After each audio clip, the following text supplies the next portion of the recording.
We often hear rumors and we often think they're unsubstantiated and they don't mean anything, but we often hear these rumors that the homeless people are disappearing.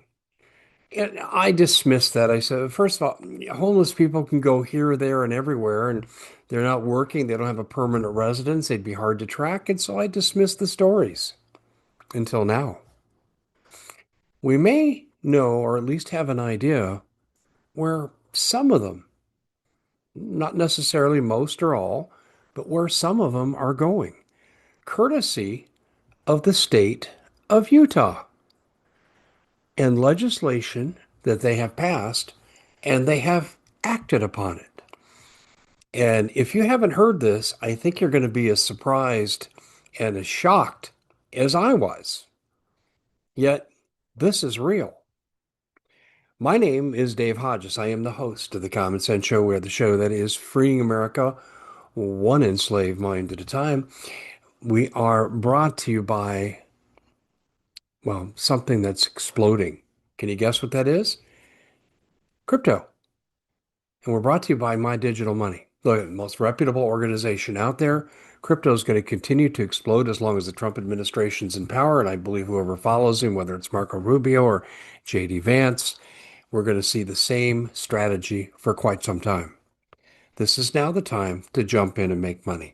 Millionaires are being made right now because crypto has exploded over a year ago. It's volatile. It's up and down, but the trend curve is decidedly up tremendously. So, how do you get involved? Well, find out more by going to mydigitalmoney.com, mydigitalmoney.com.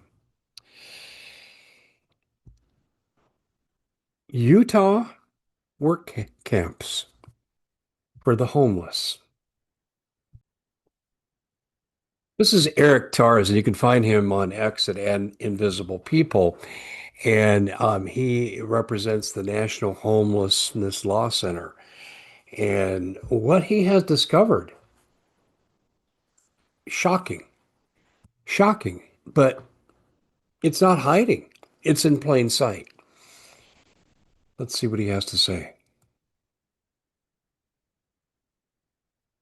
Undocumented, low-paid labor Got to from the make up country. for it somewhere. Got to make up for it somewhere.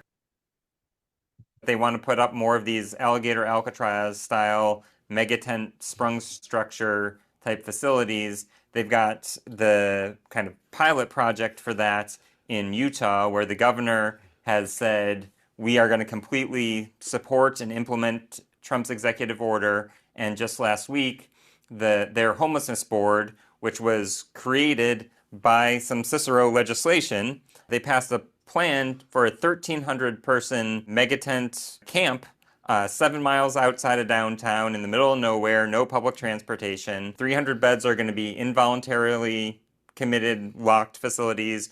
Another Locked facilities, locked facilities. set of beds are going to be no voluntary entry or exit. It's going to be where you get sent. No voluntary entrance or exit. These people are in custody and they can't leave and they're locked in. And it's where you get sent to do what? For jail diversion. And then the rest of the beds, even though theoretically you could come and go, they're going to be actively enforcing anti-camping, anti-loitering, all these other laws. The thing that scares me the most is that they say some of these units are going to be work-conditioned housing. What? Let's take a look at that term for a second. Work conditioned housing. Let me say that again. Work conditioned housing. What does that mean? Does it mean what we think it means? Let's see. Which to me means forced labor. Yeah. And Let me stop this right here and I'm going to digress for a minute. It was, gosh, 12, 13 years ago. I had a real problem when I discovered privatized prisons. Prisons for profit, and the Bushes were making huge money off this.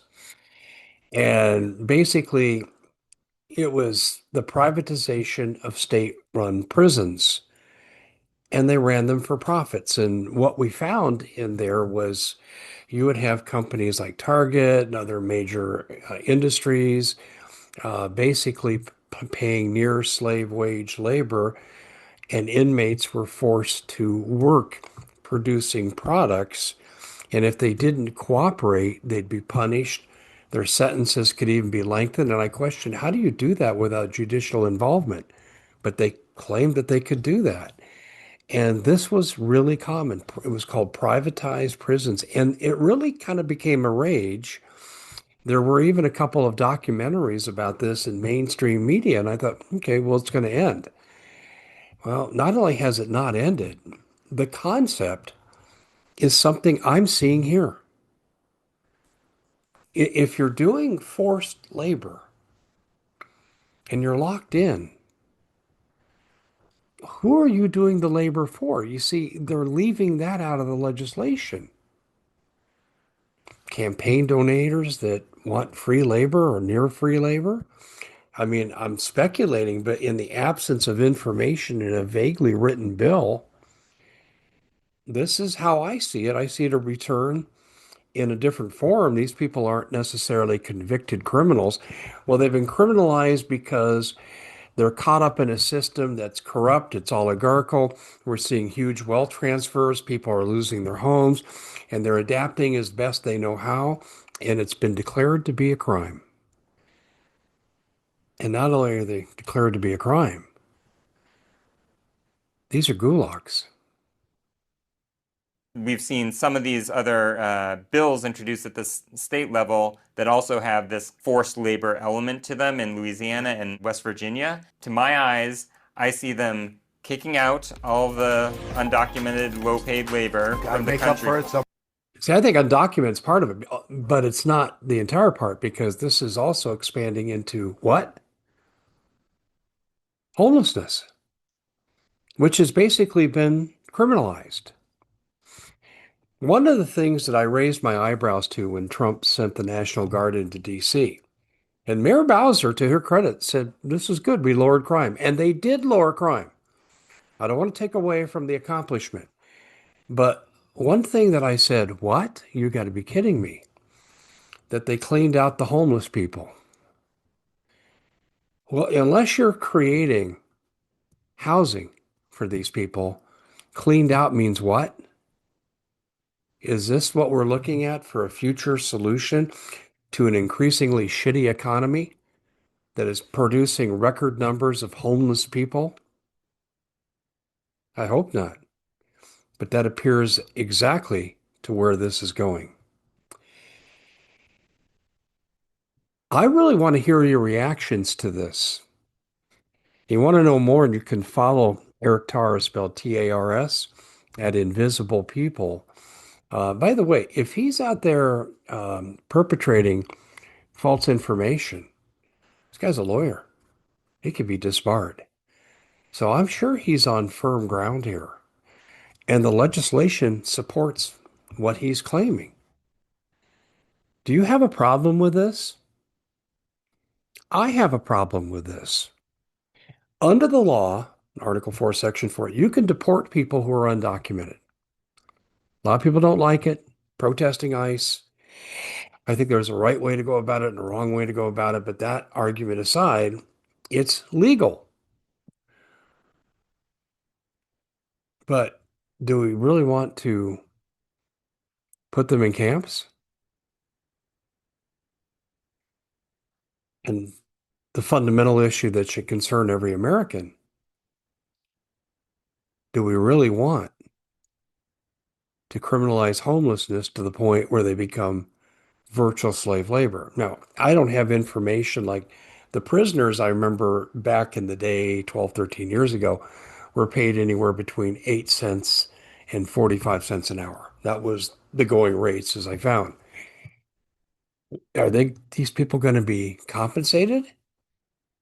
Or is this pro bono labor because there's your bed, here are your three crappy meals, and you're going to have to work for it? And who's benefiting? Are these campaign donators that are getting stuff made? You see, I believe the law is purposely vague because when the mainstream media attack private prisons, it got real quiet. We'll see if the mainstream media picks this up. Eric Tars is doing great, great work. He truly is. But I want to leave you with one other thought. He also said jail diversion. So this is a third category of what I would call prisoners. You've got undocumented, you've got homeless, and now you got jail diversion. So rather than maybe do your 30 days for failure to appear, are you going to a camp where you're locked in and forced to work? Listen, state of Utah and Trump administration and other states are going to try this as a pilot program before implementing it. You need to answer that question. This is a huge civil liberties issue. I look forward to your comments. And again, I'm going to ask you to please share this far and wide.